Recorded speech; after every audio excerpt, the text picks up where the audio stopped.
जुदि बिसायख'थि गेलेब्ला नोंथां खुलुमबाय बड'लेण्ड बुब्लि स्टुडिअ दं आं राकेश रामसियारि दिनै मोनसे मोगा-मोगि आयदा लाबोगोन आरो बे मोगा-मोगि आयदानि गेजेरजों आथिखालनि राजखान्थि थासारि समाजारि बिथिं गासिबो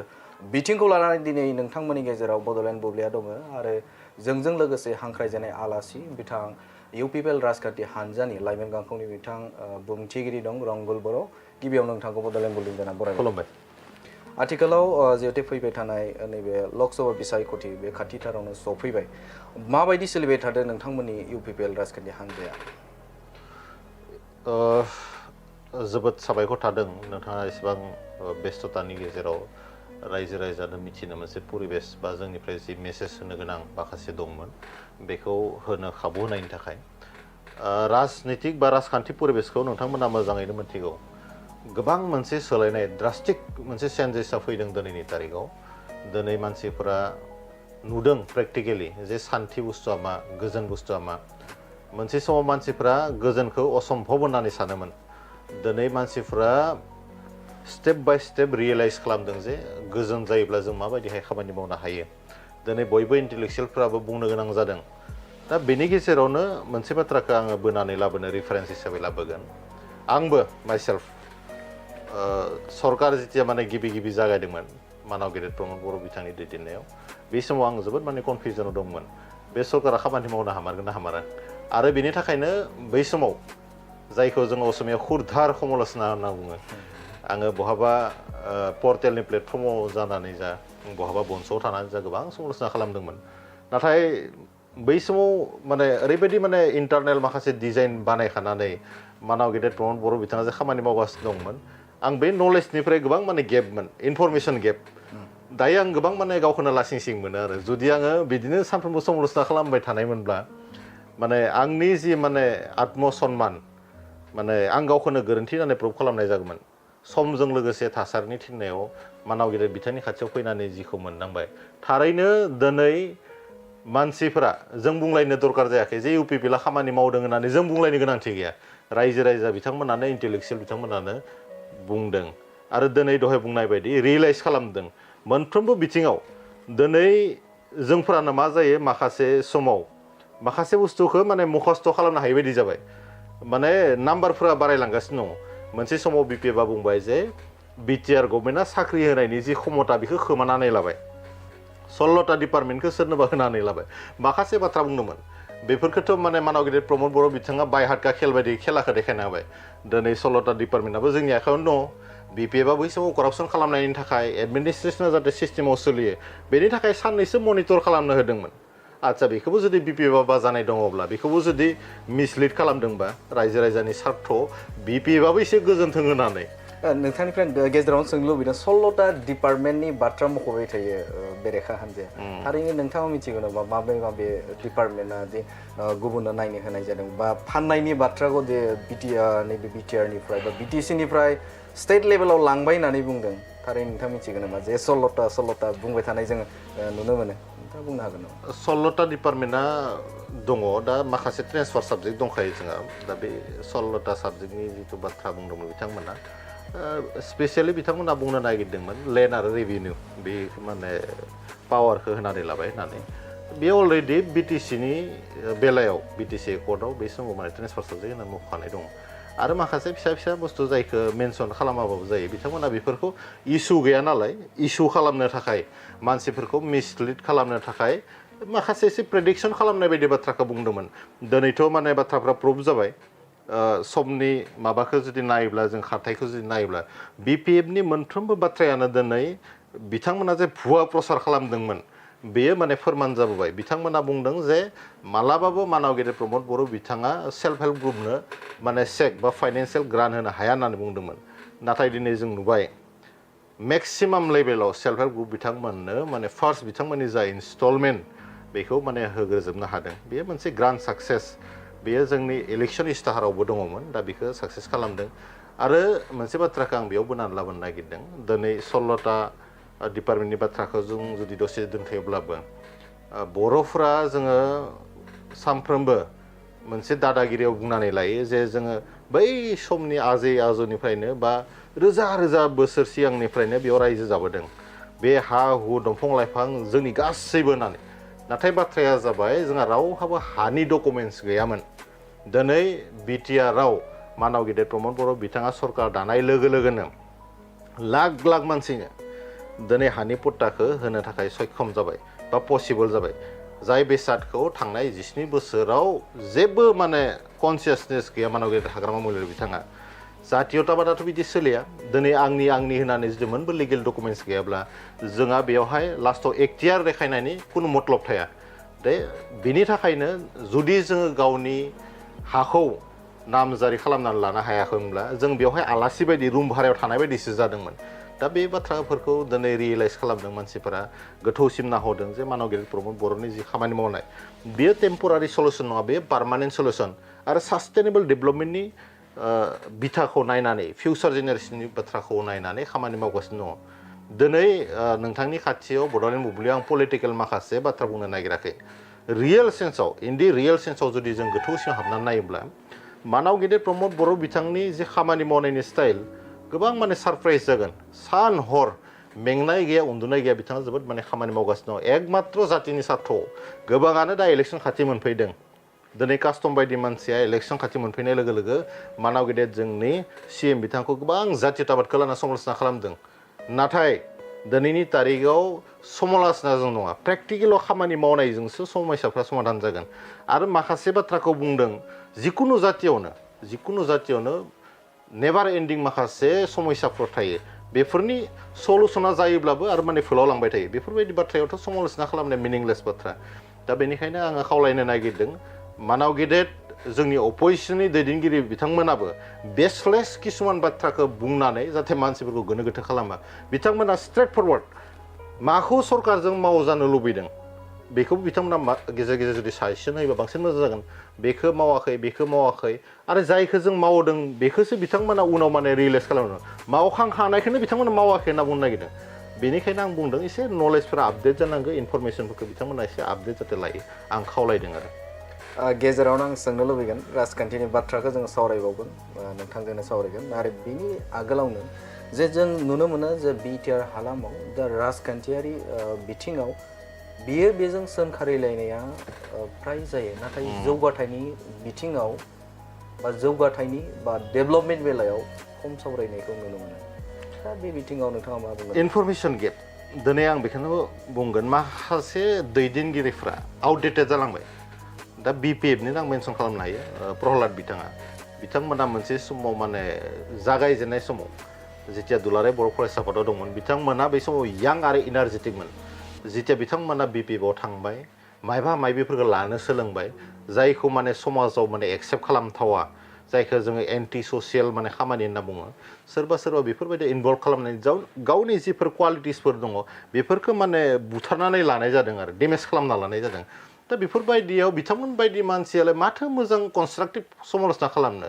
गणतान्त्रिक मोनसे सिस्टेमाव समालोचनाया थानांगौ खिन्थु बेयो माने कनस्ट्राक्टिभ वेयाव जानांगौ नाथाय दिनैनि तारिखआव जों नायोब्ला नुगोन मोनबो माने कनस्ट्राक्टिभ गैया सोरांबानो बिखौ रायनाय फल्स एलिगेसन लाबोनाय ससियेल मिडियायाव नंखाय माने लिरनाय ओरैबायदिसिम लाङो बिसोरो माने जायखौ जोङो दिनै मिडियानि प्लेटफर्माव सावरायथावा बिथांमोना सोरजों सोरखौ जराय माने गावसोरा मोनसे समाव बेफोरबायदि केरेक्टारखौ देखायदोंमोन नालाय गावसोरा प्रेक्टिकेलि खालामदोंमोन आं बेखायनो गेजेर गेजेर बुंदों थांनाय 17 बोसोराव जाय पार्टियानोखि जौ जुवा हिन्जावजों गेलेबोबाय बे पार्टिनि लिडारफ्रा दिनैनि तारिखआव सोरखौबा माने एडभाइस होनो बिथांमोना समाया थारमाने बिथांमोना पावाराव थानाय समाव मा खालामखो जोंनि माखासे बिनानावफोरा गावनि गोथारथिखौ खोमाना लानो गोनां जादों बै समाव गावनि केरियारखौ माखासेफ्रा इभेन बै समाव हिन्जावसाफोरा माने बिथांमोनजों उन खारफानानै थिका मावनो लुबैनानै माबा मावनो लुबैनानै गावनि केरियारखौ नस्थ' खालामना लानो गोनां जादों फरायनायाथ' बै समाव टटेलि माने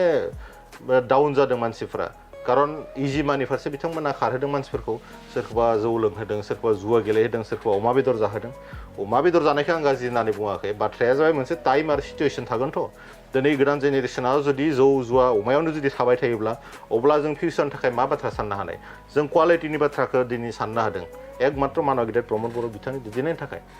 मालाबाबो सिगां फ्लेगशिप जिफोर माने स्किम दङमोन मालाबाबो सुपार 15 बाथ्रा दिनै मानसिफोरनि मेलेमाव दिनै हारायाव दिनैसो हाबदों थांनाय 17 बोसोराव मालाबाबो सिभिल सार्भिसेसआव जोंनि मानसिफोरा एसेबो लकेल भाषायाव जुदि बुङोबा माथा मारियाखैमोन गोसोखौनो होआखैमोन जों जे मालाबा जेनेबा नेशनेल लेभेलाव इन्टारनेशनेल लेभेलाव अफिसार जानानै दैदेननो हागोन बे बाथ्राया सिमानि बाहेरावमोन बियन्ड अफ केपासिटि बेफोरबायदि माने थिंकिं लेभेल अफ थिंकिंखौ सोर लाबोदों मानाव गेदेर प्रमद बर' बिथाङा लाबोदों दा बेफोरबायदि बाथ्राखौ कुनु दिना मानाव गेदेर हाग्रामा बिथाङा साननो हायाखैमोन 2005 सननि बाथ्राखौ जों बुङा सानब्ला बुंनो गोनां जायो 150 जननिख्रुइ बांसिन इन्टेलेक्सुयेलफोरा गावनि आगोमा जिउखौ खोमानो गोनां जादों बै जिउ खोमानाय मानसिफोरा सोरबा प्रफेसारमोन सोरबा डक्टरमोन सोरबा इन्जिनियारमोन जाखांफुनाय बर' हारिनि जाखांफुनाय स्टेजनि बै समनि दैदेनगिरि जाय सुबुंफोरा इलेक्सन गेलेनो हाथावथाव जायफ्रा समाजखौ दैदेननो हाथावथाव जायफ्रा गुनि गियानि समाव बिथांमोनखौ टटेलि पलिटिकेल मार्डार खालामनाय जादों दिनै बेफोरनिफ्रायथ' खमसे खम थांनाय 3 बोसोराव जोंनि मानसिफ्रा उद्धार जादों दिनै मोजां बाथ्राफोरखौ साननो हादों दिनैसो मानसिफोरा मोनसे कम्पिटिशनाबो माने लेखा फरायनायनि सोरबा NIT आव एडमिसन मोननांगौ सोरबा नीटआव एडमिसन मोननांगौ सोरबा माने सिभिल सार्भेन्ट जानायनि आसरित माने मानाव गेदेर प्रमद बर' बिथांनि दैदेननायाव किसुमान बाथ्राखौ इम्पसिबल होनना सानदोंमोन बै समनि दैदेनगिरिफ्रा ब्रेनाव मालाबाबो लाबोआखैमोन चिरां डिस्ट्रिक्ट लेखा फरायाव ओरैबायदि माने गोग्लैसोना थानायमोन दिनै चिरां डिस्ट्रिक्टआ माने आसामनि गेजेराव फार्स्ट मोनफैदों आसरित आसामनि मानसिफोरा दिनै साननो गोनां जादों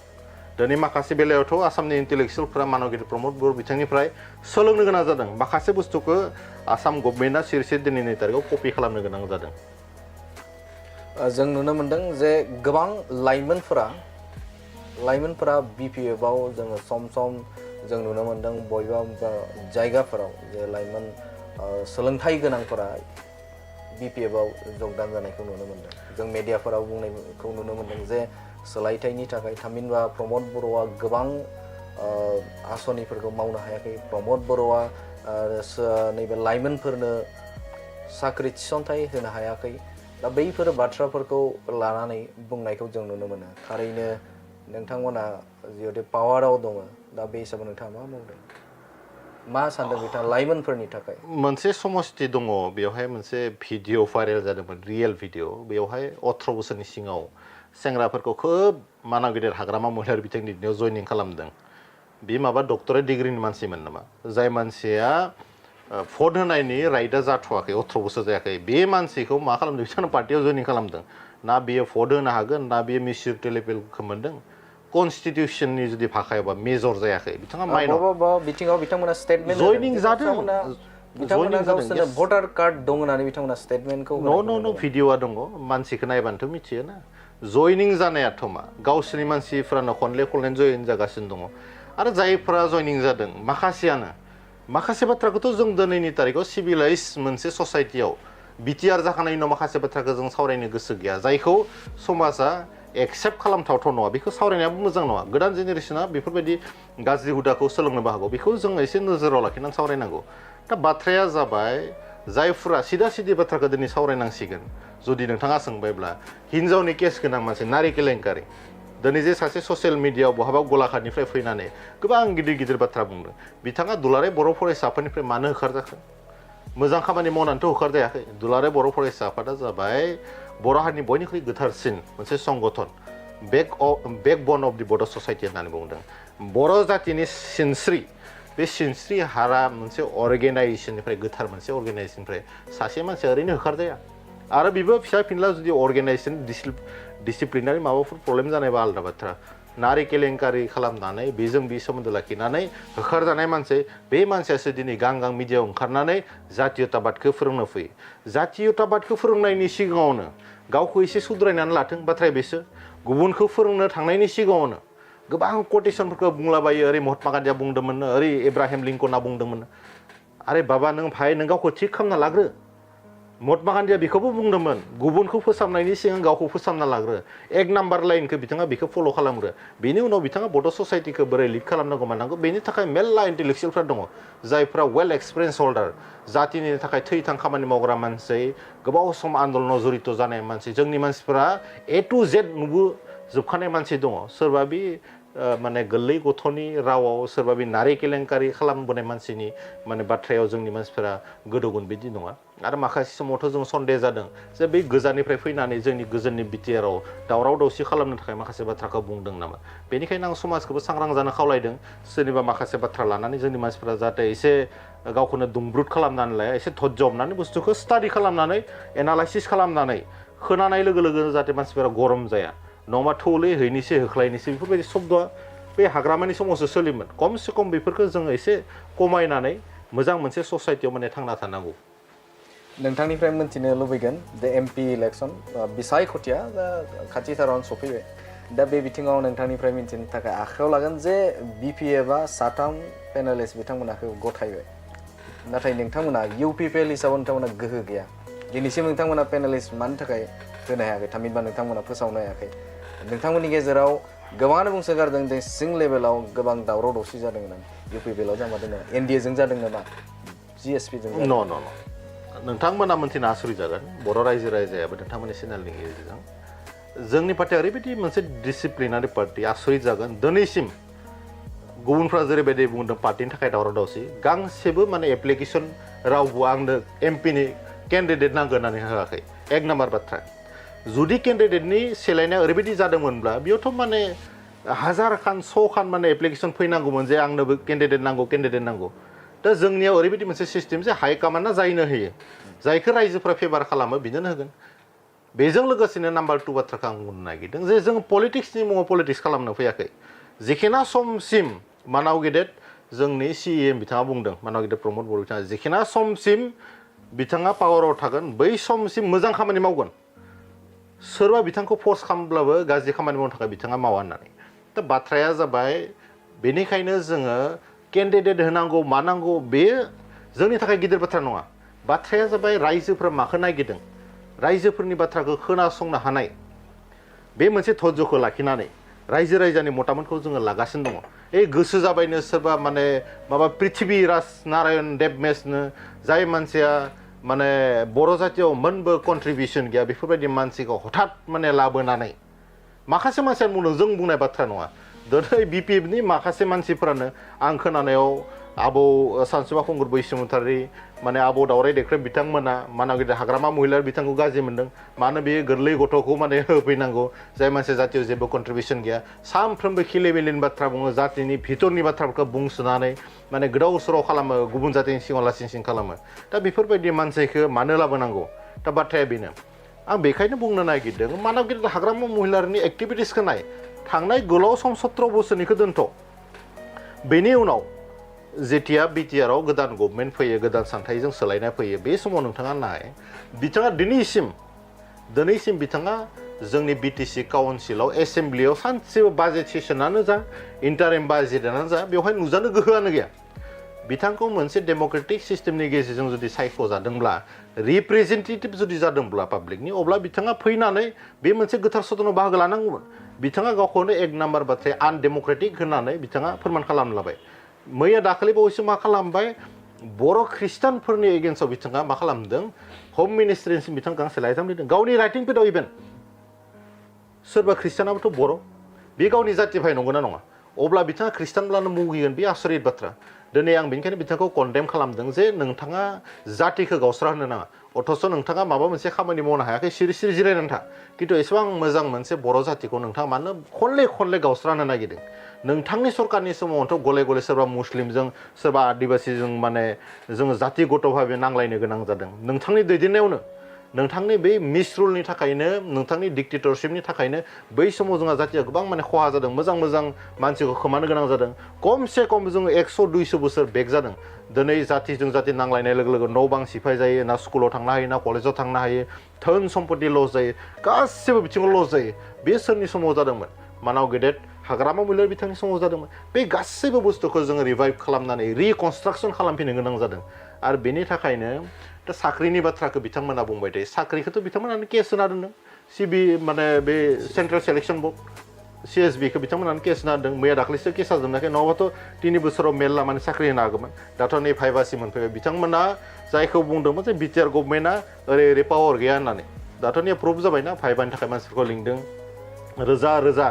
माने फोरोंगुरुफोरखौ माने साख्रिदों माखासे दंबावो बिथांमोनखौबो पर्यायक्रमै खालामगोन जायखौ 17 बोसोराव खालामाखै माखासे सानसेयावनो खालामजानो लुबैयो बेबो एसे माने इनजास्टिस बायदि जायो एसे जास्टिफाइ खालामनांगौ जाय 17 बोसोराव थानानै नोंथांमोनखौ माने बिजि खान्दासेबो नोंथांमोनखौ भेलु होआसै दिनै मानाव गेदेर प्रमद बर'नि समाव नोंथांमोना सानसेयावनो गासैबो साख्रि मोनजोबनो नागिरो मा जानो होगोन जों होआनाखै टाइम बाउन्डनि गेजेरजों माने मोनसे स्पिरिटनि गेजेरजों ग्रोब ग्रोब जालांबाय थागोन बाथ्राया जाबाय माने एसेबां अर्थ'ज जादों ना नोंथाङा माबाफोर पलिटिकेल मटिभ दङ नामा बाथ्राखौ बिदि साननो गोनां जादों बिथांमोनखौ जों धज्ज हरनो थाखाय खावलायदों मोजां दिना फैगासिनो दङ लासै लासै बै समावथ' मानाव गेदेर हाग्रामा महिलारिनि खाथियाव बिथांमोना गावनि अजदखौनो होनो हायामोन दिनै ओरैबायदि सासे मोजां CM मोनदों बिथांमोना गावनि गोसोनि बाथ्रा शेयार खालामनो हायो जों बयजोंबो शेयार खालामनो हायो आरो स्पेसियेल बाथ्राया बेनो जोंनि CM जों बिथांमोना गोसो जाबानो रायलायनो हायो गुबुनफोरबायदि नङा बै समावथ' जों खोनायो मानाव गेदेर हाग्रामा महिलारि बिथाङा गावसिनि पाब्लिक रिप्रेजेन्टेटिभखौनो बुना हरलायोमोन बेनि उनाव मा जालायबाय जाति बिरोधि खामानिखौ बुंबाय थादों आङो मानाव गेदेर हाग्रामा महिलारि बिथांनि अपोजिशननि बिखार लिडार देरहासार बसुमतारी बिथाङा मा बुंबाय BTCनि गेटनि मोखाङाव बर' हांखोजों एसेबां समायना मानाव गेदेर प्रमद बर'नि दैदेननायाव गां लिरनानै बर' हारिखौ सिनायथि होनो नागिरबाय बिसोरासो माबा एलार्जि जालायबाय बिसोर बुंबाय प्रेस मिट खालामनानै बेवहाय फारियाव जाग्राफोरनिबो माने हांखो लिरलायनांगोन होननानै अब्ला जाति बिरोधिया मा जाखो सोर जाति बिरोधि एसेबां मोजां बर' हांखोजों लिरनायखौ बिथांमोना खोमोरनो गोनां खालामनानै गुबुन हारिखौ बेयाव सोनांगौ होननानै फर्स खालामग्राथ' बिसोरनो आरो बिथांमोनासो इलेक्सन खाथि मोनफैबा जातिनि मोजां मोजां बाथ्रा बुङो इन दि रियेल सेन्सआव जुदि जातिनि मोजां सानमारदोंबा मानाव गेदेर पृथ्वीराजखौ बिथांमोना मानो केन्डिडेट होखो दिनै गावसोरनियानो बुंगासिनो दं गावसोरनि पार्टिनि मानसिफ्रानो बुंगासिनो दं बिथांखौ होनाया मोजां जायाखै होननानै जाय मानसिया कुनु रोदा गैया जाय मानसिया कुनु बेस गैया खालि क्रिटिसिजम लाबबाय थायो क्रिटिसिजम लाबबाय थायो सोरखौबा केस होयो माबा खालामो बेबायदि मानसिखौ बारे बारे माने फकासाव लाबोनानै दिनै जातिखौ लासिं खालामनाय जादों बृहत्तर बर' जातिनि स्वार्थआव जाय रोजा रोजा सुबुंफोरा मुंख्लं जालांबाय बिथांमोनखौ अपमान खालामनाय जादों आरो बेखौ खालामदों मानाव गेदेर हाग्रामा महिलारि बिथाङा BPआव ओरैबायदि मानसि गैलाय नामा जाय मानसियानोखि माने केन्डिडेट जानो हाथावथाव आब' प्रमिला ब्रह्म बिथाङाथ' सारेन्डार जाखाबाय अलरेडि BPFनि अबस्थाखौ नुनानै दिनै नोंथांमोना नायनो हागोन BSU होननाय मोनसे बा पलिटिकेल स्टुडेन्ट विं दंमोन बिथांमोना टटेलि डेमेज माने खेला खतम जे होनना बुङो खेला खतम जाबाय थारमाने जेबो गैला हिस्टरियाव माने फार्स्ट टाइम सेन्ट्रेल कमिटिनि मानसिफोरा ओरैबायदि रिजाइन होदों ओरैबायदि होदों थारमाने बैसागोनि माने बारदै सिख्ला फैनाय बायदि माने किबाके माने थसे माने ओरै लोरिना दङ आरो बेबो माने साननैसो उनाव बायगोन बायदि आं मोनबाय थादों दिनै हिस्टरियावनो माने गोसोम दागोजों लिरजाबाय बिथांमोननि जि माने एक्टिभिटिस बिथांमोनखौ जोङो बर'नि पार्टी हिसाबै दुर्बल जाजानायखौ लुबैयाखैमोन नाथाय बिथांमोननि जि जाति बिरोधि एक्टिभिटिस बे एक्टिभिटिसनि थाखायनो किजानबा सावनांदों मानसिया बांसिन माने फाब खामानि मावोबा जेरैबायदि माने अभिशाप नाङो बेबायदिनो मानसिनि अभिशाप मोननानै मानाव गेदेर हाग्रामा महिलारि बिथांनि पार्टिया दिनै A to Z धंस जालांगासिनो दङ दिनै बनसुनि बाथ्राया फैदों बनसुनि माखासे दैदेनगिरिफ्राबो दिनै आं बुंबा माखासे फोथायनाय नङाबो जानो हानाय साननैसोनि उनाव नाय बनसुनि माखासे दैदेनगिरिफ्रा जोंजों फैनो थाखाय रेडि आं बुंदों येस BSU बायदि बिथांमोनाव फैसिगोन नामा टटेलि जोबलाङो बेखिना बाथ्राखौ नोंथांमोना मोजांनो भिडिअ रेकर्डिं खालामना ला बनसुआ बे आंनि मोनसे प्रेडिक्सन रंगल बर'नि आंनि जि एनालाइसिस रिसेन्टलि BSUआव जेरैबायदि टटेलि माने जोबलांबाय बिदिनो बनसुआबो जोबनो थांगासिनो दङ आदा बनजित मन्जिल बसुमतारी दाबावैसो आं बे माने एसे माबायाव नुबोदों माने अभार ब्रिजआव बेसारा बिराद माने टेनसनाव दङ बिथाङा मोन्थिदों जे फैबाय थानाय समाव बिथांनि थाखाय मोजां नङा बिथाङा गोबां माने सिरियास आं बुंदों बिथांखौ सेंग्रा मानसि बारा सिरियास लानाङा नोंथाङा सम दङ माने संसारबो जानांगौ दङ माने ससियेल रेसपन्सिबिलिटिबो लानांगौ दङ एसेबां माने सिन्था खालामनो गोनां गैसा नोंथाङा जि माने जाति बिरोधि सिगांफोर खामानि मावदोंब्ला बेखौ नोंथाङा माने सुद्रायनायनि सम दङ आं जेरैबायदि सिगां मानाव गेदेर प्रमद बर' बिथांखौ समालोचना खालामदोंमोन आं गाव बुजिनानै गावखौनो रेक्टिफाइ खालामबाय नोंथाङाबो रेक्टिफाइ खालामनो हायो नोंथाङाबो दिनै माने UPPL आव फैनांगोन होननानै आं बुङाखै खिन्थु जातिनि नाम लानानै दसे आन्दलन खालामनाय मानाय आरो दिनैनि तारिखआवसो आसरित जिथिया इलेक्सन MP इलेक्सना मोनफैबाय बिथांमोना माबा प्राइम मिनिस्टार आबास ज'जनानि खाथियाव थांनानै माने रिपर्टार बायदि माने भिडिअ खालामनो थाङो आरो आसरित बे माने बिनि सिगाङावहाय बिफर इलेक्सन बिथांमोना मा खालामगासिनो दंमोन बे समावबोथ' न'फोरा जागासिनो दंमोन मानाव गेदेर प्रमद बर' बिथां फैनायनि उनाव न'फोरा रेगुलार जालांगासिनो दङ बिथांमोना 17 बोसोराव 13 ना 14,000ल'सो होदों जोंनिया 1,60,000नि बारा मानसिनो न'फोरखौ अलरेडि होखांबाय दा बै समाव बिथांमोना बुङालासिनो दै एमपि इलेक्सना जे फैबाय मोसौ दामरा बायदि माने एकदम माने जेवराखौ सिमफायनानै बिथांमोना हाबनानै सोरनाव गांसो जादों सोरनाव मा जादों बिदिसो खालामनो नागिरदों डेफिनेटलि गार्जेनफोरा गाज्रि मोनगोन आरो आं खावलायदों बिथांमोनखौ जे सेंग्रा समखौ बिथांमोना जाहाथे स्पइल खालामनानै लाया मानोना बेयो लाइफनि मस्ट भेलुएबल मोनसे टाइम बेखौ जाहाथे बिथांमोना डार्टि पलिटिक्सआव हाबनानै मानाव गेदेर हाग्रामा महिलानि जि डाइरेक्सन मिस डाइरेक्सन थांनानै जाहाथे बिथांमोना धंस खालामनानै लाया बिएससिआवबो माखासे डक्टरेट डिग्री गोनां सुबुंफोर दंमोन बिथांमोना बुजिबाय जे हाग्रामा महिलारि बिथांजों जेबो जानाय नंला बेनि थाखायनो बिथांमोना मानाव गेदेर प्रमद बर'नि आखायाव हमनानै दिनै जोंजों लोगोसे गोजोननि लामाजों जौगानायनि लामाजों खौसेथिनि लामाजों बर' हारिखौ दानायाव थैथां बिथांमोना बाहागो लानो थाखाय जों फैदों बे मोनसे ग्रेट एग्जाम्पल बेनि थाखायनो सम थानायावनो बन्स'नि माखासे दैदेनगिरिफ्रा दिनै बन्स'नि मानसिफोरखौ रायजो राजाफ्रा एसे मुगैनो हमबाय बिथांमोना स्टुडेन्टस इउनियननि नाम लानानै बड'लेण्डनि नाम लानानै जि पलिटिकेल एक्सारसाइसखौ खालामबाय थादों एक्टिभिटिसखौ खालामबाय थादों बेयो माने जिथु जातिद्रहि एक्टिभिटिस बेफोरनि एसे माने जातिखौ मोनसे लेभेलसिम खहा खालामो जोंनि बर' जातियाव गोबां आन्दलनखौ नुबाय बेनिखायनो रायजो राजा बिथांमोना मिन्थिगौ सोर रियेल सेन्सआव आन्दलन खालामो आरो गतिके बिथांमोना बेफोरखौ माने दोनथ'नानै बिथांमोनखौ बयबो मिथिगौ बन्स'आ जे बिपिएफनिनो दालाय बेखौ मिथियो रावबो गैला साफ्रोमबो बर' मानसिया मिन्थिगौ जे बन्स'आ आसलते मामार बेखौ मिथिनानैथ' रंगल बर'आ ओरै फैबायना आं इसोरखौबो साबायखर होयो मानाव गेदेर प्रमद बर' बिथांखौबो साबायखर होयो नोंथांमोननिबो माखासे गाइडेन्सखौ आं साबायखर होयो जे नोंथांमोना माखासे मोजां खामानिफोरखौ निउसाव देखायबाय थानायनि थाखाय बे समाव आंबो रियेलाइज खालामबाय जे थारैनो हाग्रामा महिलारिजों जेबो जानाय नङा आरो जोङो मानो बारे बारे जातिखौ बड'लेण्डनि मुङाव मानो इमसनेल ब्लेकमेल खालामनानै पलिटिक्स खालामनो बेनि थाखायनो जोङो बड'लेण्डखौ जुदि जोङो मोनोबा माबायदिहाय सालायगोन बेनि थाखाय जों हिउमेन रिसोर्सखौ एट फार्स्ट माने क्रिएट खालामना लानांगौ बेनि थाखाय जों मोनसे एडभान्स थिंकिं लानानै आं बुङाखै बड'लेण्डखौ जानाङा बड'लेण्ड नाङा बेखौ बुङाखै बेखौनो बिथांमोननि आइटिसिएलआ माबा माबि दामलायगोन दा बेखौबो आं बुंखादों नोंथांमोना बेफोरबायदि एसेबां गाज्रि लिरनायखौ बाद होनांगौ मानोना गाज्रि जोलैखौ जि मानाव गेदेर हाग्रामा महिलारि बिथाङा फुनानै गालांबाय बियो जातिखौ गोबां लस खालामबाय आरो बिथांखौ नोंथांमोना फल' खालामनानै एखेबारे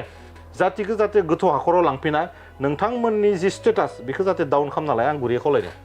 इसे आगोलाव नोंथाङा रिप्लाइ खालामदोंमोन जे पृथ्वीराज नारायण देब मेसनि बाथ्राखौ नोंथाङा बुंदोंमोन नाथाय UPPL हिसाबाव नोंथांमोना मानि थाखाय खर' सानो गोनां दङ नोंथांमोना गिनाय दं नामा जे पृथ्वीराज नारायण देब मेसआ जुदि बिसायख'थि गेलेब्ला नोंथांमोना गिनाय दङ नामा जायनि थाखायनो गले गले बाथ्रा बुंबाय थादों एडभाइस होबाय थादों बिथांमोनखौ जे नोंथांमोना बेखौ होनाङामोन सासे उन्दै गथ' बिथाङा ओरैहाय गोबां बाथ्राखौ बुंनाय नुदों नोंथांमोना गियो नामा बिथां आदसा बाथ्राया ओरैसो मानाव गेदेर रामसियार नोंथां जे बयबो सासे बर' हिसाबै जातीयताबादखौ गोसो होनांगौ बेखौ जों खावलायगोन आरो बर'फोरनि आं जातीयताबाद गैया होननानै बुंनो नागिरो साफ्रोमबो बर' फिसानियावनो खम बेसि परिमाननि माहारियारिबाद बड' नेसनेलिजम स्पिरिटआ दङ दा बाथ्राया जाबाय जोंखौ सोरबा साननो हानाय बे पलिटिकेल एंगेलाव बुंदों जोङो बुंखादों सिगाङावनो जोंनि मानाव गेदेर CM बिथाङा बुंदों जे पलिटिकेलनि मुङाव जोङो पलिटिक्स खालामनो फैयाखै जोङो जातिया जुदि क्राइसिस फैयोब्ला जोङो सिगाङाव थानानै खोथा बुंगोन आरो बेखौनो जों खालामबाय थादों जाय मानसि जातियाव कुनु कन्ट्रिबिउसन गैया बेबायदि मानसिखौ एमपिनि लिस्टआव होनाया बेसेबां लाजिथावना बाथ्रा जों बुंदों जाय मानसिया जातियाव कन्ट्रिबिउसन दङ जातिनि थाखाय खामानि मावदों सेक्रिफाइस होदों बेबायदि मानसिखौ एमपिनि लिस्टआव हो बाथ्राया बिसोर बेयो नोंनि आंनि बाथ्रा गैया बे इन्डिभिजुवेल मेटारानो नंखाया बेयो जाबाय हाजार मुंख्लंफोरनि जाय मुंख्लंफोरा गावनि आगोमा जिउखौ जातिनि थाखाय बावलांबाय बिथांमोननि जानासो बाथ्रा बुंगासिनो दङ जुदि जों नायोब्ला सोरबा पृथ्वीराजनि बाथ्राखौ सावरायनांगौ जेबोआनो गैया बिथाङा जाबाय सासे बेस्टलेस पार्सन बिथांखौ लानानै जोङो माबा मोनसे डिसकासन खालामनांगौनि खुनु मिनिं गैया बाथ्राया जों बुंबाय थादों जातीयताबादनिसो बाथ्रा बर' माहारियारिनि बाथ्रा मोनसे बेलायाव जों बेखौ मोननो हायो मानाव गेदेर हाग्रामा महिलारि बिथांखौबो जुदि बिथांमोना केन्डिडेटसाराव लाबोयोब्ला जोंहा बुंनांगौ जेबो गैया खारन बिथाङाबो सानफा नङा एफा मालाबा जातिनि खामानि मावदोंमोन बेखौ एसेबाबो सोरबा सासे सानैया रेकगनाइज होगोन दा बाथ्राया जाबाय बिथाङा जातियाव खामानि मावबोनानै दिनै गावनि स्टेटासखौ मानो हमथानो हायाखै दिनै जे गले जाति बिरोधी खामानिफोरखौ मावबाय थादों बुंनो गोनाङा जोङो बेयावसो जादों मालाबा बर' हांखो लिरनायखौ खोमोरनानै माने फारियाव जाग्राफोरनिखौ होनो होयो माखासे समाव मा खालामबाय सिरा जाग्राफोरनोबो एसटि होनायावनो खुनु अबजेक्सन गैया ना मानाव गिदिर हाग्रामा महिलारिया मोनसे समाव दुलाराय बर' फरायसा आफादा जिथिया दिल्लीसिम सावरायनो थाङो आन्दलन खालामो मा बुङो मानाव गिदिर हाग्रामा महिलारिया बिथाङा बे समाव सिफमोन बिथाङा बुङो जे बिथांमोनखौ लाल साहा लोंहोनानै बिदाय हरहोनांगौ आं बुंहरखाबाय होननानै बिदि जायो बड'लेण्ड आन्दलना जाबाय बर'फोरनि थैजों सोमोन्दो गोनां मोनसे गिदिरथार इस्यु दा बाथ्राया जाबाय बिथाङा बै समावबो बुंदोंमोन जे 110% बड'लेण्ड जाया होननानै अब्ला जाति बिरोधी खामानिखौ गले गले मावगासिनो दङ दिनै ख्रिस्टानफोरनि एगेन्स्टआव बिथाङा खामानि मावनानै गावनि राइटिं पेडआव लिरनानै अलरेडि गावखौ जे बर'नि सासे माने बिरोधी मानसि होननानै एस्टाब्लिश खालामखाबाय बिटिसिनि गेटनि मोखाङाव गांनो बिथांमोना फारौ जाग्राफोरनि रावखौ लिरहोनानै दिनै बर' जातिनि एन्टि होनना एस्टाब्लिश खालामबाय नै लास्ट मैया दाखालिबाव बिथांमोना मा बुंबावदों माने जायफोर माने एभिक्सन जानाय सुबुंफोर गुबुन हारिनि बिथांमोनखौ मा खालामगोन बिथांमोना लोगो लोगो सेटेल खालामगोन सरकार फैनायनि उनाव बे हायाथ' सोरनि बे हाया सोरनि बिथाङा जे आन्दलन खालामदोंमोन बे कनसेप्टआ दोङो ना गैया आं खावलायदों मानाव गिदिर आदा कास्टम बसुमतारी बिथांखौ जे बिथाङा माखासे समाव बदनामबो मोनबोदों नारि केलेंकारि दङ होननानै गतिके अथ'स' खमसे खम बिथाङाबो मोनसे मोजां खामानिखौ मावलांथों हाग्रामा महिलारि बिथांखौ मोनसे फिसानो मेसेज होथों जाहाथे जाति बिरोधी खामानियाव बिथाङा लोब्बा थाया दा मानाव गिदिर प्रमद बर' बिथाङा 60टा समस्ति खालामनानै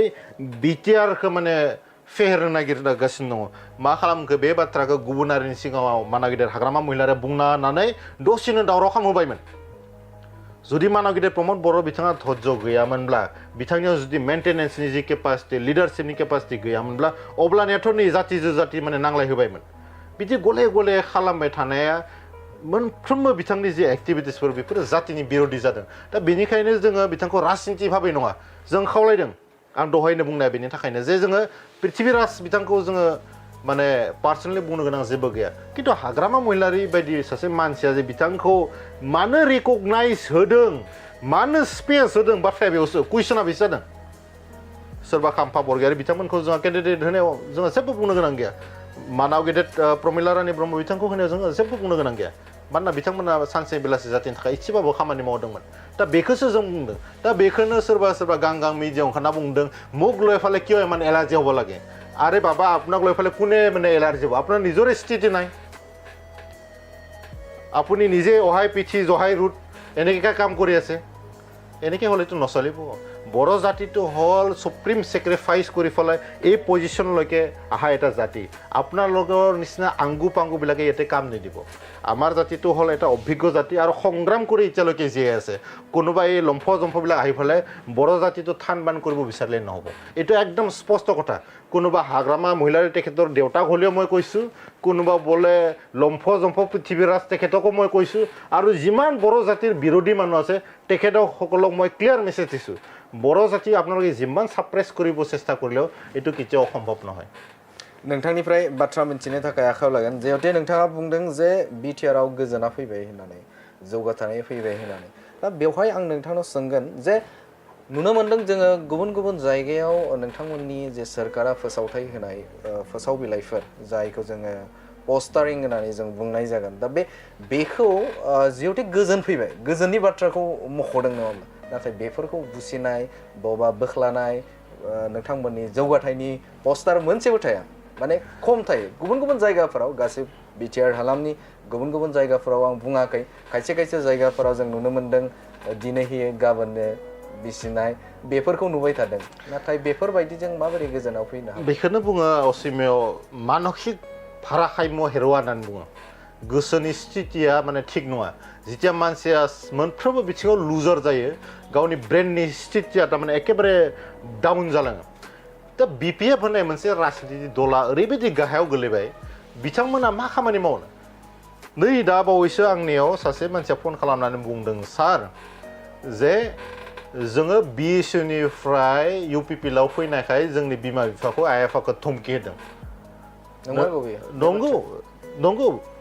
बेनि थाखाय जोङो आयेनारि बेबस्था लागोन बिथांमोननियाथ' खालि बुनाय सुनाय जोनाय बेफोरसोथ' नङा होमबा दाबो माबायदि सिचुएशनखौ बिथांमोना एक्सपेक्ट खालामनो नायामायदों सासे सेंग्राया जाय मानसिया 18 बोसोरनि बारबाय मेजर जाबाय गणतान्त्रिक पद्धतियाव बिथाङा सामिल जानो नागिरदों बे मानसिया दिनै गावनि अन चइसआव मोनसे पार्टिखौ बिथाङा मा मोजां मोननानै फैदों मोनसे पिस प्रसेसआव गावबो पार्टिसिपेट खालामदों आरो बेनि बिमा बिफाखौ धमकि होनालाय नोंथाङालाय सोर आरो बिथांमोना बै समनि दादागिरि हाग्रामा महिलारि बिथांनि डिक्टेटरशिपआनो सोलिबाय थागोन होननानै सानदों नामा बे दिनाथ' गैला नोंथांमोननि धमकिखौ रावबो गैला दिनैनि तारिखआव मोस्रोम मासेयाबो नोंथांमोननि धमकिखौ खेराया बिथांमोना सानदों खोमा जे धमकिबाय र' बियो माने UPPL निफ्राय फैसिगोन UPPL नि बादै गुबुन पार्टियाव जइन जानायबाबो बिथांमोना खेरायामोन बिथांमोननि थिंकिं लेभेल अफ थिंकिंखौ नायलाय दिनै सासे मेजर मानसिया जाय मेचुरिटि लेभेलखौ मोनबाय बे मोनसे पार्टिसिम थांदों मोजां मोननानै आइडियोल'जि प्रिन्सिपल फिल'सफिखौ मोजां मोननानै लोगो लोगो बिथांमोननि मानसिफोरा धमकि होनो थांदों बिथांमोननि साननायखौ नाय बिथांमोना मा लेभेलसिम सानबाय थायो जोङो सानदों नेशनेल लेभेलाव कम्पिट खालामनो इन्टारनेशनेल लेभेलाव जोंनि हारिखौ इस्टाब्लिश खालामनो जातीयताफोरखौ इस्टाब्लिश खालामनो बिथांमोना गावजों गाव धमकि होनाय बुलायनायखौ माथा मारिबाय थायो सोरखौबा सिगिनायखौ माथा मारिबाय थायो बेजों मा राजनिति खालामनो बेनिफ्रायथ' उद्धार जानो थाखाय दिनै पिस एग्रिमेन्टखौ खालामनो लाबोनाय जादों किसुमान मानसि पिसआ फैबाय किसुमान मानसि जाय मानसिफोरा भाइरास एन्टि एलिमेन्टफोरा मालाबाबो जातीय शान्तिखौ लुबैया किसुमान मानसि थागोन आरो बेफोरबायदि मानसिया थानायनि थाखायनो जोंनि जातिया जेसेबां जौगानांगौ जौगायाखै आरो बे जोलैफोराथ' मानाव गिदिर हाग्रामा महिलारि बिथांनि जोलै बिथाङानोथ' बेगरखौ फोनानै गोलांदों जायनि थाखायनो दिनैसिमबो धमकि होनो नागिरदों बेराफारसेथिं मानाव गिदिर प्रमद बर' बिथांनि नाजानायाव गोजोननि फारसे खामानि मावनानै जोङो 100% गोजोनखौ लाबोबाय बेराफारसेथिं बिथांमोना सिचुएसनखौ गाज्रि खालामनो थाखाय मोनसे केअटिक सिचुएसन लाबोनो थाखाय बिथांमोना सान हर नाजायो गेजेरावनो सोरबा अस्त्र हमजाबाय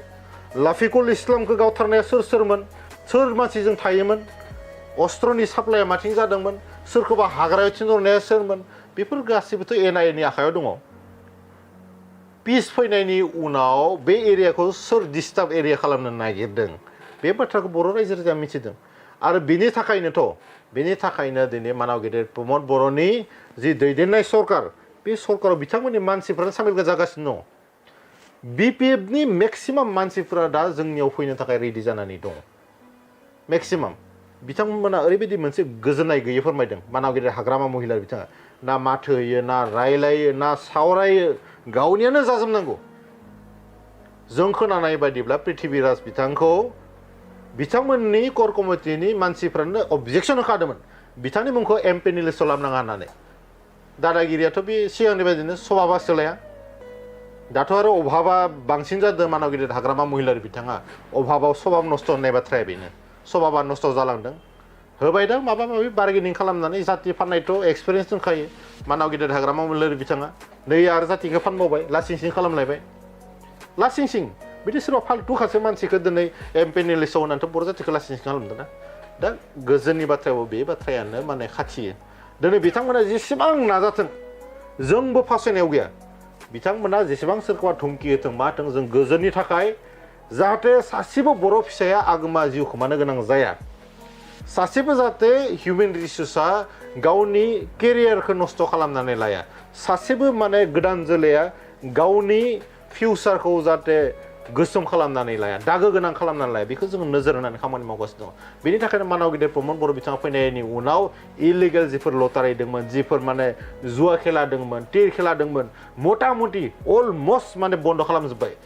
थांनाय गोलाव समावथ' हाग्रामा महिलारि बिथाङा बेफोरबायदिखौ माने गोबां लाइ होनानै जोंनि जेनेरेसनखौ नस्थ' खालामदों दिनै बिनिफ्राय बे नोरोगनिफ्राय उद्धार खालामनो थाखाय मानाव गिदिर प्रमद बर'आ गोबां खामानि मावनो गोनां जादों आरो बेनि थाखाय जों बे फिथाइखौ मोनदों दिनैनि तारिखआव क'क्राझार आरो दरं उदालगुरि जे बियाब थामहिनबा LAC आव BPFआ गावसोर देरहानानै दिल्लीयाव सासे केबिनेट मन्त्रि माबायदि देरहानो रामसायग्रा नोंथां सरकार थानाय समावनो क'क्राझारखौ देरहानो हायाखै दरं उदालगुरिखौ दोनथ'बाय बे गोलाव समनिफ्रायनो BJP नि दखल दंखायोमोन मानाव गेदेर हाग्रामा महिलारि बिथाङा सिफ जाना थानाय समावनो देरहाहोनो हायाखै MP खौ आरो दा बोरै मा पावारजों ना मा खामानि मावनायनि थाखाय हागोन बिथांखौथ' टटेलि बर' रायजो राजाया एभयडसो खालामगासिनो दङ दाथ' जोंहा मेरला माने MLAफोर दङ जों माखासे ससियेल एक्टिभिटिसफोरखौ मावगासिनो दङ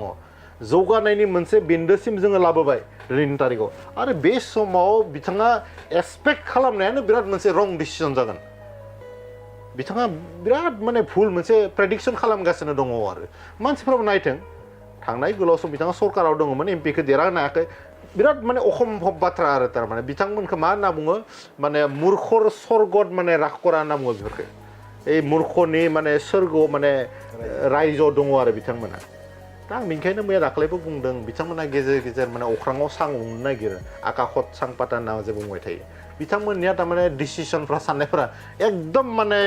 एकला खुथिया होनना बुङो जोंनि बर' भाषायावबो इसिमान जागा दङ लकेल एरियायाव जाय मानसिफ्रा समाजजों गोरोबनो हाया समाजनि डिसिसनफोरखौ मानिया बेखौ एकला खुथिया होनना बुङो बे मानाव गेदेर हाग्रामा महिला बिथाङाबो एकला खुथिया मानसि मोनबो खामानियाव गैयि मानसि थारमाने इउसलेस मानसिफोरा बिदि आरो दा एज ए लाइमोन हिसाबाव नोंथांमोननिया दासिमबो जिहेतु एमपिनि थाखाय केन्डिडेट बा बिजाथि दिनैसिम फोसावाखैमोन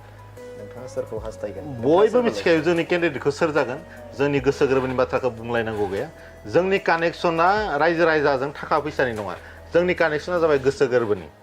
जोङो गोसो गोरबोनि बाथ्राफोरखौ शेयार खालामो सुखु दुखुआव जों बयजोंबो बाहागो लायो जोंनिया पलिटिकेल सिस्टेमा बै सोरखौबा फैसा होनानै बायनानै इउस एन्ड थ्र' खालामनाय नङा जों गोसो गोरबोजों मानसिफोरजों सोमोन्दो लाखिदों बिथांमोननि मोनफ्रोमबो समस्याखौ जों मेक्सिमाम लेभेलाव खोनासंनो नाजादों आरो हानायसिम बिथांमोननि समस्याखौ जों फोजोबनो थाखाय नाजागोन दा बेनिखायनो जायनो जागोन बे मोनसे बाथ्राखौ आं बुंनो हायो जायनो जागोन जोबोद मोजां रायजो राजानि लुबैनाय बायदि हास्थायनाय बायदि केन्डिडेटआ जागोन आरो नोंथांमोननि फिउचारनि जिफोर सिमां बे सिमांफोरखौ जाफुंहोनो हानाय सासे मानसिखौनो जोंनिफ्राय एमपि केन्डिडेट महरै जोङो थिग खालामनानै दोनदों आरो जों रायजो राजाखौ एसे सारप्राइज होनो लुबैदों मानोना गोलाव सम 17 बोसोर रायजोफ्रा ओरैबायदि नोरोखाव भुगिबोबाय बुलायनाय सुलायनाय थैलायनाय खोनाबाय थादों बेनिखायनो जों मोजां बाथ्राफोरखौ एसे लाखि माने सारप्राइज होगासिनो दङ जाहाथे मानसिफोरा गोजोननायनि जि माने आमेज बेखौ लानो हायो एज ए रंगल बर' हिसाबाव नोंथाङा सोरखौ लुबैगोन आं सासे पार्टिनि वर्कार हिसाबै दा जाय बिथांखौ सायख'नानै दोनदों आं बिथांखौनो लुबैदों दिनैनि तारिखाव पार्टियाव मोनसे डिसिप्लिनबो दङ हिसाबै आङो डिसिप्लिनखौ ब्रेक खालामनो नागिराखै रायजो राजानि डिसिसनानो बे आरो रायजो राजा बिथांमोनानो बिथांखौ नागिरनायखायनो UPPL दोलोआ बा NDA आ दिनै थिग खालामदों रायजो राजानिफ्रायनो डिमान्डआ फैदों बिथांखौनो केन्डिडेट होनांगौ होननानै गतिके रायजो राजाया जेथिया माने डिमान्ड खालामदों जोंहा बुंनांगौ गैया रायजोआनो जुदि लुबैबाब्ला माने आंलाय सोर आं सासे इन्डिभिजुवेल सार गतिके आं बिथांनिसिम बेस्ट अफ लाक होदों आरो रायजो राजानि मोनफ्रोमबो हास्थायनायखौ जाहाथे बिथाङा सुफुंनो हायो बिथाङा रायजोनि जानानै जाहाथे अरायसम खामानि मावलांनो हायो आं दिनै नोंथांमोननि स्टुडिअनिफ्रायनो बिथांखौ एडभान्स माने बेस्ट अफ लाक हरग्रोदों नोंथाङा मिथिखागौ येस रायजो राजाफ्रा मिन्थिगौ जों बयबो मिन्थिगौ एसे नेथ'नांगोन मोजां खामानिफोरनि थाखाय एसे माने नेथ'नांगौ जायो माने गोदै फिथाइखौ मोननो एसे धैर्य हमनो गोनां जायो गतिके एसे नेथ'नो थाखाय आं गुरै खावलायदों जिहेतु बयबो मिन्थिखायो प्रमद बर'नि सोरखार सालायनाय आरो हाग्रामा महिलारिनि जे सोरखार सालायनाय आरो बेनि गेजेराव जोङो थांनाय 17 बोसोराव बा 15 बोसोराव BPF आ बेहाय सोरखार खालामबाय BTC आव UPPL आ थांनाय 3 बोसोरनि सायाव दिनै सोरखार सालायबाय दा बे बिथिङाव सिगांनि समाव जुदि जों नोजोर होयोब्ला बै समाव BJP आ BTC आव हाबफैनो हायाखैमोन मायबा नङा मायबा मोनसे बिथिङाव BTC आव प्रमद बर'आ BJP नो जायगा होदों आरो जायखौ गोबां बर' सुबुंफोरानो जे बुंसोलायदों जे प्रमद बर'आ BJP खौ पदम फुल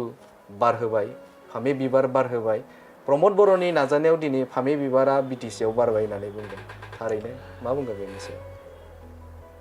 अरिजिनेल बाथ्राखौ दिनै बुङा सानदोंमोनब्लाबो रायजो राजा मिथिनो थाखाय बुंनोसै आरो माखासे हाग्रामा महिलानि जि ब्लाइन्ड फलोवारफोर बिथांमोनहा मिथिया जानो हानाय सर्बानन्द सन'वालजों बै रन्जित दासआ जै समाव आफादगिरिमोन दानि माने मिनिस्टार बै समाव एलायन्सआव सोर दङमोन मानाव गेदेर प्रमद बर'आथ' बै समाव दुलाराय बर' फरायसा आफादावसो दङमोन बै समावथ' एलायन्स खालामग्राया मानाव गेदेर हाग्रामा महिलारि बिथाङानो अब्ला वान स्टेप एहेड जुदि जों नायोब्ला सिगांथिं जुदि नायोब्ला BJP खौ वेलकाम खालामग्रा मानसियानो मानाव गेदेर हाग्रामा महिलारियासो सर्बानन्द सन'वालथ' मानाव गेदेर प्रमद बर'आ बे समाव एलायन्स खालामाखैमोन जाय समाव सर्बानन्द सन'वाल बिथाङा चिफ मिनिस्टारमोन नोंथांमोना नाय गोबाव समनिथ' जारिमिन नङा बियो मैया दाखालिनिसो बाथ्रा सर्बानन्द सन'वाल बिथाङा चिफ मिनिस्टारनि समाव बै समावनो सानसे हाग्रामा महिलारि बिथाङा मोनसे अडिटरियाम हलाव बुंनानै होबाय एबारियाव माने चिफ मिनिस्टार सर्बानन्द सन'वालाव होननानै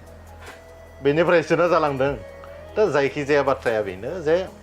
नोंथाङा जि बाथ्राखौ सोंदों नंगौ रायजो राजाफ्रा मोनसे गोनो गोथो दङ जे मानाव गेदेर प्रमद बर'आ सोरखौबा लाय होदों नामा न' बाथ्राया बिदिथ' नङा लाय होग्राया दिनै आं बुंबाय मानाव गेदेर हाग्रामा महिलारि बिथाङा सिफ जाना थानाय समाव सर्बानन्द सनवाल बिथाङा आसामनि CM समाव एलायन्स खालामग्रा मानसियानो मानाव गेदेर हाग्रामा महिलारि आरो बिथाङा बै समाव बुंदोंमोन जे जाय पावाराव थागोन आं बेजोंनो थागोन बिथाङा तरुण गगৈ चिफ मिनिस्टार समाव बिथांजों थाबाय बेनि उनाव माने सर्बानन्द सनवाला फैनायनि उनाव बिथांजों थाबाय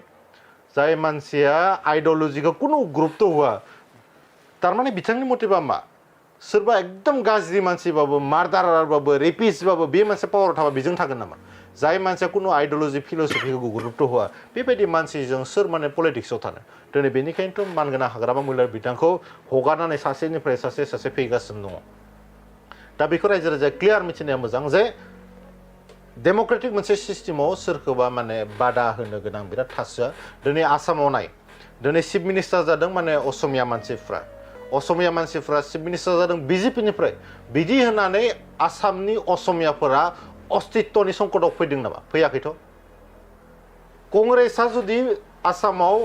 सासन खालामदोंब्ला थांनाय 15 बोसोराव चिफ मिनिस्टार तरुण गगैनि लिडारशिपआव बै समावबोथ' एसामिस मानसियानो बेवहाय माने चिफ मिनिस्टार जानानै दङ आसामिस मानसिफोरा बेवहाय जातीयताबादनि अस्तित्वनि संकट फैदों नामा फैयाखै BJP फैनाय लोगो लोगो जे माबा मोनसे जातिया थैदोंमोन बिदिबोथ' बाथ्रा गैखादां आंनि बुजिनायाव आरो बे पार्टिनि बाथ्रा नङा पार्सनेल बाथ्राखौ बुंदों आं बेनि मिनिङा बेखौ बुङाखै जे BJP नो गासैखौबो हगारना होदों होननानै नोंथांमोना नाय जुदि जोङो BJP नो गासैखौबो हगारनानै होदोंब्ला सिबा सोर डिपुटि सिबा सोर मेजर डिपार्टमेन्टखौ सोर लानानै दङ दिनै सिबाबो जोंनि डिपुटि सिबाबो बिनि दा बाथ्राया जाबाय सिबानोथ' माने खरबस जायो बेनोथ' सुप्रिम अथरिटि ना BTR नि सुप्रिम अथरिटियानो जाबाय चिफ CM बिथाङा अब्ला सोरबा बुंबानो जागोन नामा जों सोरनोबा हगारबाय होननानै बे बाथ्रायाथ' दिनैनि तारिखाव जुदि जोङो नायोब्ला जोङो NDAआव फैनो गोनां जानायनि कारना बेनो जे मानाव गिदिर हाग्रामा महिलानि जे डिक्टेटरशिप दिनै जे गुबुन हारिजों जोंहा कमिउनिटि मोनसे माने क्लेश जागासिनो दङ बारे दा बेयाव जों बयबो भिक्टिमाइज जानांदों बेवहाय नट अनलि बर' दिनै बर'जों मुस्लिमजों दावहा नांनाय लोगो लोगो मोननैबो जाथियानो खहा जायो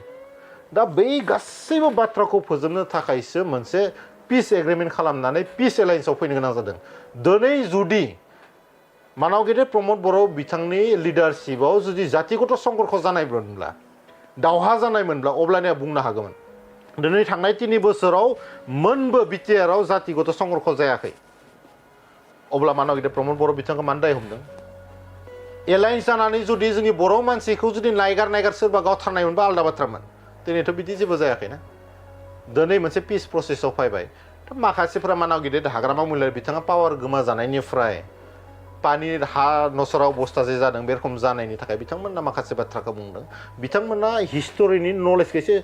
सोना लानांगौ आरो एसे पलिटिकेल एनालाइसिसखौ आं खालामनो थाखाय खावलायदों ओरैनो आबां जाबां स्टेटमेन्ट होलाबायनानै नङै बाङै बाथ्राखौ बुंनानै लाब गैया दिनै इन्टायार माने इन्डियायाव जुदि नायोब्ला जोङो माखासे स्टेटआवनो माने BJP फैदों इभेन दिनै माने नागालेण्डफोरावबो माने BJP दङ बिदि होननानै नागाफोरा सानसेयावनो धंस जालांबाय नामा धंसथ' जायाखै सरकार सालायगासिनो दङ बिथांमोननि जातिनि अस्तित्वआवबो माने सोलिगासिनो दङ आं बेखौ बुङाखै जे माने बयबो BJP जानांगौ बयबो कंग्रेस जानांगौ बयबो GSP जानांगौ होननायनि बाथ्रायानो गैया दा बाथ्राया जाबाय जोङो गोबाव सम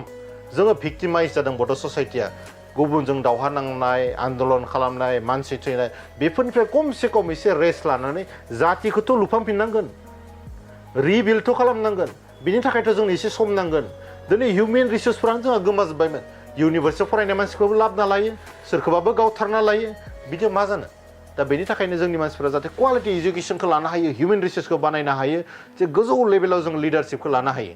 जोंनि जातिनि अस्तित्वखौ ओरैनो खुगायाव बुंबाय थाब्लाथ' जानाय नङा प्रेक्टिकेलाव मानाव गिदिर प्रमद बर' बिथाङा जेरैबायदि मावगासिनो दङ जोंनि बर' मानसिफोरनो हानि पट्टा होनानै नाम जारि खालामनानै बेफोरबायदि खामानिफोरखौ मावलांबाय थानो थाखायसो बेफोर जादों आरो नोंथांमोना नायनो हागोन दिनै BTR एकर्ड मोनसे जादों BTR एकर्डखौ इमप्लिमेन्टेसन खालामनोब्ला सेन्ट्रेल आरो स्टेट गभर्नमेन्टनि एसेब्लाबो आशीर्बाद नांगौ जों बिथांमोनजोंनो जुदि सानफ्रोमबो नांलाबाय थायोबा BTR एकर्डनि इमप्लिमेन्टेसनाथ' जानाय नङा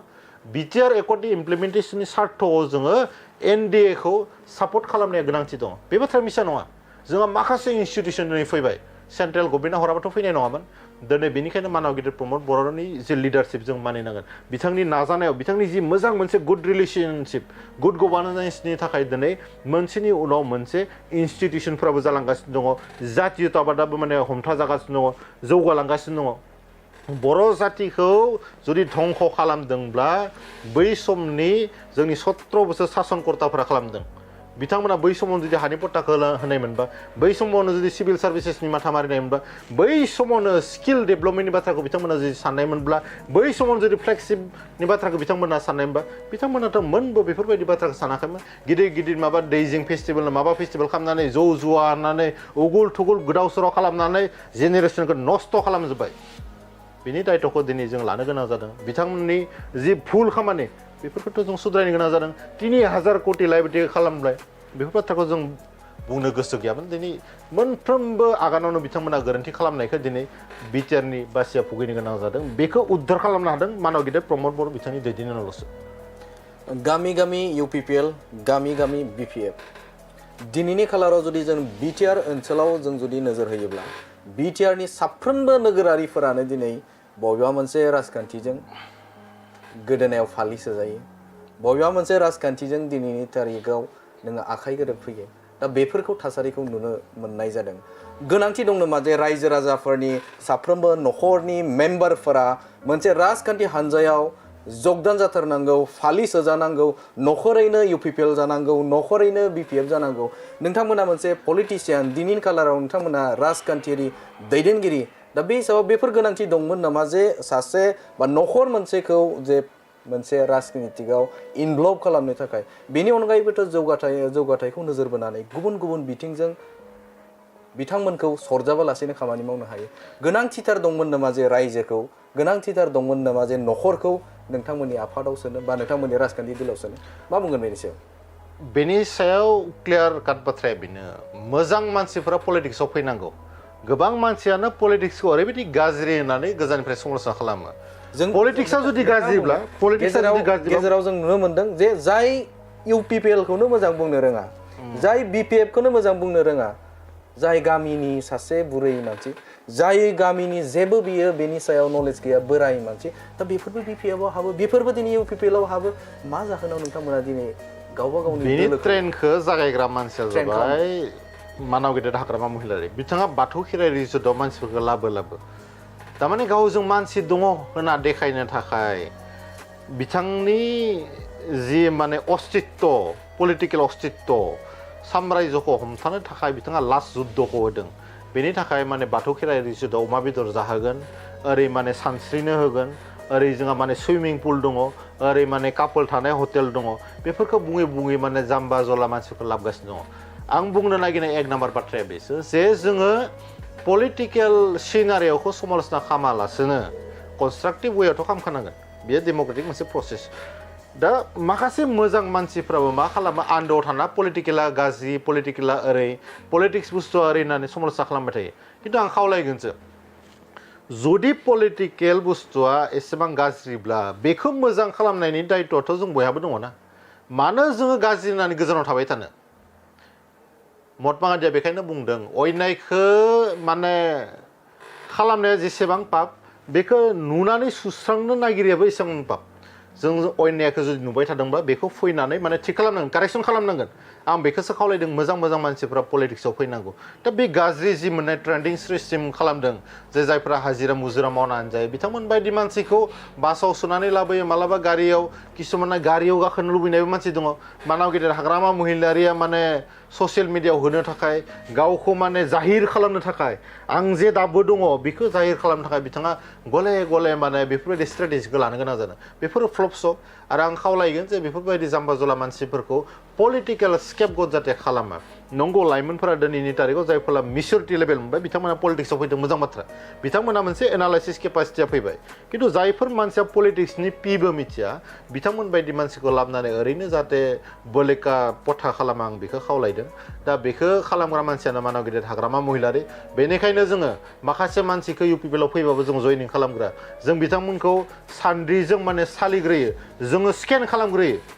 आल्ट्रासाउन्डआव जों बिसोरखौ माने सोनानै नायग्रो मानसिफोर थिग दङ ना गैया होननानै बेनि उनावसो जों बासिनानै लायो जे मानसिया जुदि थिग दङब्ला बेहा जुदि नारि केलेंकारि गैयाब्ला बे जुदि जौ लोङाबा जों बेखौ लागोन बे जुदि जुवा गेलेयाबा जों बेखौ लागोन जाय मानसिया बेफोरबायदि गाज्रि माने थासारिजों अराय सम माने गफबना थाबाय थायो जों बेफोरबायदि मानसिखौ सुस्रांनो थाखाय नाजायो बिथांमोनबायदि मानसिखौ जों मोजां मोनसे प्लेटफर्मनि गेजेरजों मोजां साजेसननि गेजेरजों जाहाथे बिथांमोना इयुनाव सुबुं सम्पद जानो हायो जों बेखौ नोजोर होयो नाथाय जों एकदम माने गेसाव गोफोन जेरैबायदि BPF लाजोबो बेफोरबायदि जों पार्टियाव खालामाखै आरो रायजो राजा बिथांमोना नुगासिनो दङ जे BPFनि जिफोर एक्टिभिटिस जोबोद माने गाहायाव गोलैबाय जिहेतु बिथांमोना अलमस्ट माने धंस जाबाय बेनिखायनो बिथांमोना मा खालामगोन मा मागोन माने गोसोआ स्थिर गैया जादों आं खावलायदों मानव गेदेर हाग्रामा महिलारि बिथांखौ बिथाङा जिहेतु पावारबो गैला रायजो राजानि माखासे पापखौ अभिशापखौ बिथाङा लादों गावनि गाज्रि खामानि मावनायनि थाखाय एसे बिथाङा बाथौ खेराइ जिथु रिजर्ट दङ बेखौ बाथौ मन्दिर खालामनानै बेयाव जिथु माने जौ लोंनाय हुदा जेरैबायदि माने माबा बार्थडे फालिनानै सोरनिबा माबा मोनसे एनिभार्सारि फालिनानै बिराद लोंना जानानै हुलुस तुलुस खालामनाय बेफोर कालसारखौ बाद होनानै मोजां मोनसे बाथौ मन्दिर बिथाङा जिथु बाथौ खेराइ रिजर्ट होदों माने मुंखौ बाथौ मन्दिर मोजां खालामनानै बेयाव जाहाथे बिथाङा गोसो गोरबोजों आफा बोराइ बाथौखौ बिथाङा जाहाथे खुलुमो आरो रायजो राजानि जाहाथे मोजां खामानि मावनो हायो इयुनाव बेनि थाखाय बिथाङा आशीर्बाद लानांगौ आरो रायजो राजाखौ मोनसे स्कप होनांगौ बिथाङा जितु गोबाव सम गोलाव पाप खालामबाय बेनिफ्राय उद्धार मोननो थाखाय बिथाङा प्रासित खालामनायनि मोनसेल' लामाया बेनो बिथाङा बाथौ मन्दिरखौ इमिडियेट लुनांगौ जुदि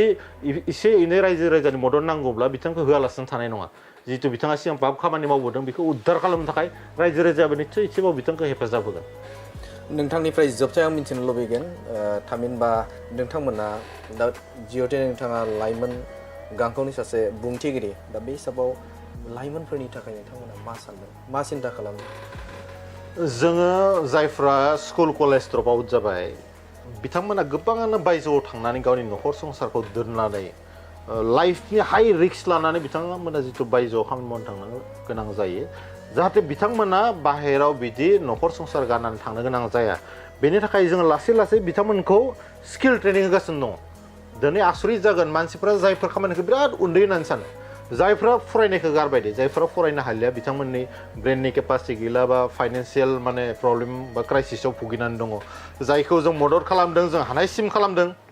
गियान सोरां बिथांखिनि गेजेरजों जों माने थोंजों स्कलारशिप होदों माने रोजा रोजा मानसिनो अलरेडि होबाय आरो होबाय थागोन जोंनि सरकार थासान्दिसिम आरो फिउचारावबो जों नाजालांगोन जे बेनिख्रुइ आरो मोजांसिन फ्लेक्सिब माने स्किम लाबोनो हायो नामा दा बेनिखायनो जोङो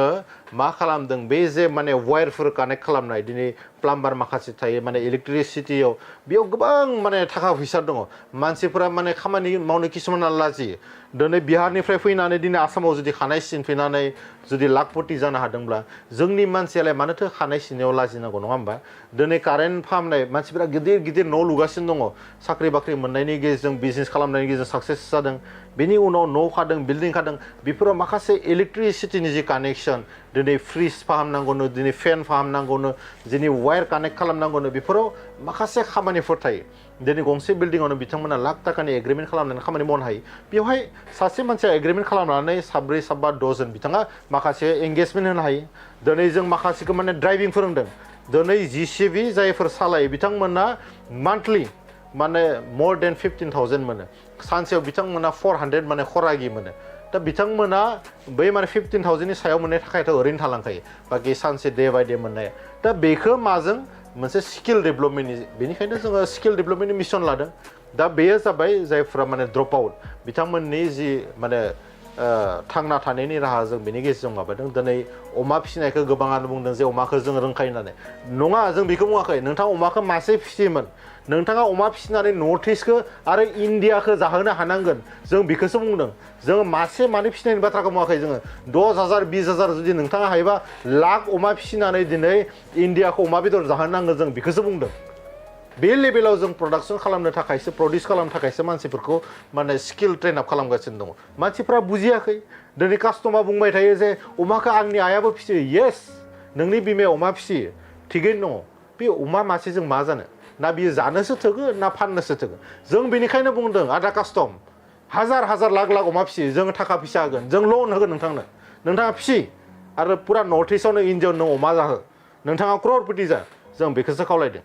बिथांमोननि साननानै बिराद फिसा नालाय दो दाख्ला माने ज' जुवा बेजोंनो थाबाय थानो नागिरो बेराफारसेथिं इयुथफोरनि थाखाय जों मा खालामदों माखासे बेलायाव जोङो इडुकेसनेल टुर खालामदों माखासे समाव जोङो नलेजनि फेस्टिभेल खालामदों जौ जुवानि फेस्टिभेल नङा दे नलेजनि जेराव जोङो वर्ल्डनि पिस प्राइज मोननाय मानसि गिदिर गिदिर लिटारेचारफोरखौ लाबोनानै जों बेवहाय नलेजनि सोमोन्दै सावरायदों मानसिया बबेनिफ्राय फैदों आरो सासे मानसिया माबायदिहाय थांना थानांगौ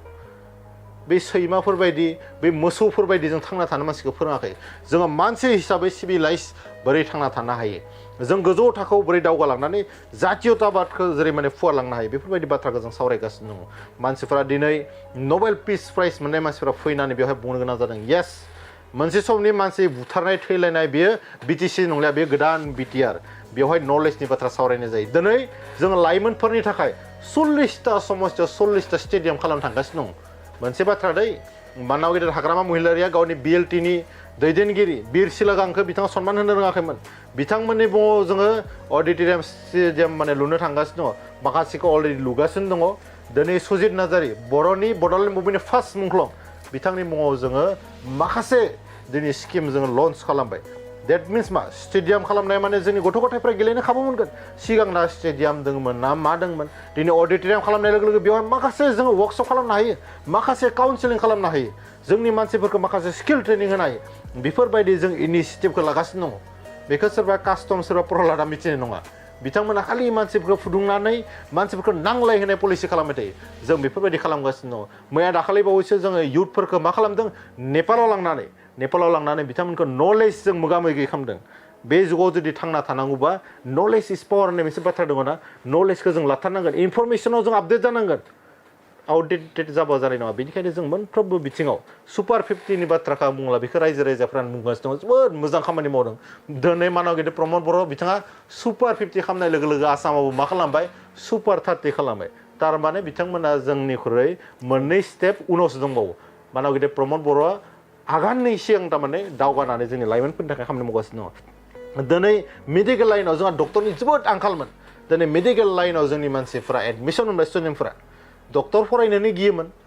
दिनै मानसिफोरा नीटआव एडमिसन मोनदों दिनै इन्जिनियारिंनि थाखाय जों कचिं होगासिनो दङ फ्रि अफ कस्टआव बिथांमोनखौ जों फरायगासिनो दङ दा इन्जिनियार जानाय लोगो लोगो मोजां मोजां न' बिल्डिं दालां बानायनो थाखाय जोंनि मानसिफोरानो जिथिया जाबोगोन अब्लानिया जों बांसिन स्कप आं बेसेबां बुंनांगौ बुंबायनो थानो हागोन मानाव गेदेर बिपिएफनि दैदेनगिरिफ्रा लिरनानै फोजोबनो हानाय नङा आं बेखायनो बुंदों अभी तो ट्रेलर शुरू है नङा होमबा पूरा पिक्चर अभी बाकी है पिक्चरखौ जों देखायजोबाखै ट्रेलार आराम्भसो जादों थारमाने जों माखासे खामानि मावगासिनो दङ आरो आंहा फोथायनाय दङ बिटिआरनि रायजो राजाया बर' रायजो राजाया जेरैबायदि मानाव गेदेर प्रमद बर' बिथांखौ माने स्कप होदों खामानि मावनो बे स्कपखौ मोनसे अपरचुनिटियाव लानानै जोङो बर' हारिखौ गेरेमसा माहारि महरै दानायनि जि बड'फा उपेन्द्रनाथ ब्रह्मनि जि सिमां बेखौ जों मोगथां महराव जाफुंहोनो हागोन जों बेखौ फोथायनायखौ लादों आरो बर' रायजो राजाया साफ्रोमबो जोंनो मदद निश्चय खालामनांगोन आरो बिथांमोनखौ आं खावलायदों जाहाथे बिथांमोना मिसलिड जाया गेजेर गेजेर कास्टममोन बायदि मानसिया फैनानै माने गुलाय गुजाय बाथ्रा बुंनानै बर' जातिखौ थाब्ला थुब्ला गावस्रा होनो नागिरो बेनि थाखायनो आं खावलायदों जाहाथे बै किसुमान लम्फ जम्फ खालामग्रा मानसिफोरनिफ्राय एसे गोजानाव थानानै सानफ्रोमबो पजिटिभ बाथ्राखौ साननानै मोजां बाथ्राखौ साननानै गेरेमसा माहारि दानायाव बयबो जाहाथे लोब लोब बाहागो लायो आं बेखौ दिनै नोंथांनि गेजेरजों बड'लेण्ड मुभिनि गेजेरजों खावलायदों नंगौ बिथाङानो जादोंमोन UPPL राजखान्थि हान्जानि लाइमोन गांखंनि बिथां बुंथिगिरि रंगल बर' बिथांनिफ्राय जोङो गोबां बाथ्राखौनो मोनथिनो जों मोनबाय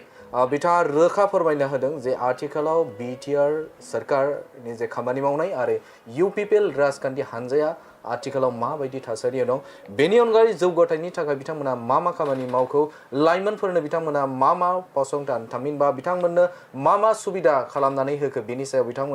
बिथाङा रोखा बाथ्राखौ बिथाङा जोंनि बड'लेण्ड बुब्लिनि गेजेरजों फोरमायना होबाय फैबाय थानाय समाव बिथांमोना मा प्लेन एन्ड पलिसि लानानै बिथांमोना खामानि मावगोन बेनि सायाव नोंथांमोननो नैबे समाव फोरमायना होबाय बे समाव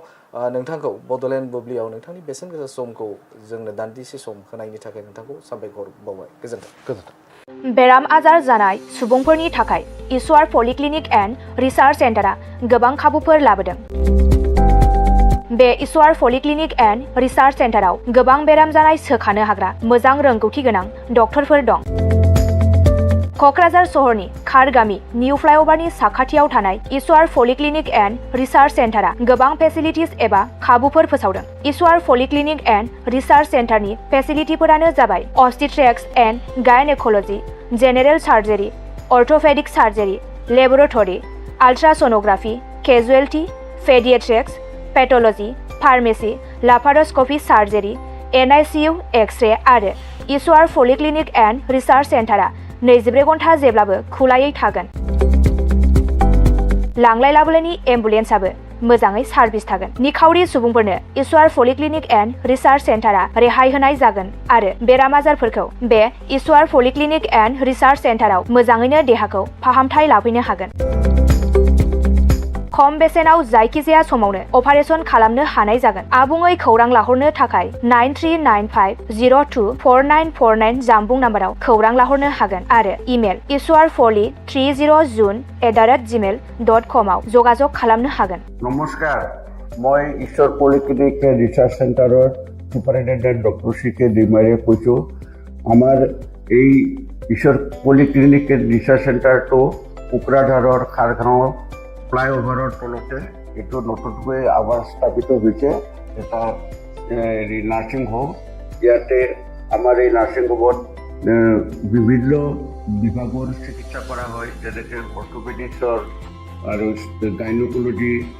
আৰু তাৰপিছতে জেনেৰেল চাৰ্জাৰী, আৰু আমাৰ ইয়াতে জেনেৰেল চাৰ্জাৰী হোৱাৰ লগতে লেপাৰস্কোপিক অপাৰেশ্যনো হয়। আমাৰ ইয়াতে সুবিধা আছে, যেনেকৈ আমাৰ লেবৰেটৰী আছে, এক্স-ৰে, ছ'ন'গ্ৰাফি, এইবিলাক সম্পূৰ্ণ আমি ৰাইজক ছাৰ্ভিচ দিবৰ কাৰণে যুগুতাইছোঁ। ৰাইজ আমাৰ ইয়াতে OPD যিটো মানে বহিৰ্বিভাগৰ ৰোগী চোৱা হয়, সেইটো আমাৰ চোৱা হয়। তাৰোপৰি দিনে ৰাতিয়ে আমাৰ ইয়াতে অপাৰেশ্যন কৰা হয়। গোটেইখিনি সুবিধা আপোনালোকে পাব। ইয়াৰ উপৰিও যিসকল লোক আৰ্থিকভাৱে তেওঁলোকৰ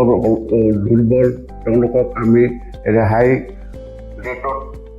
বা ৰেহাই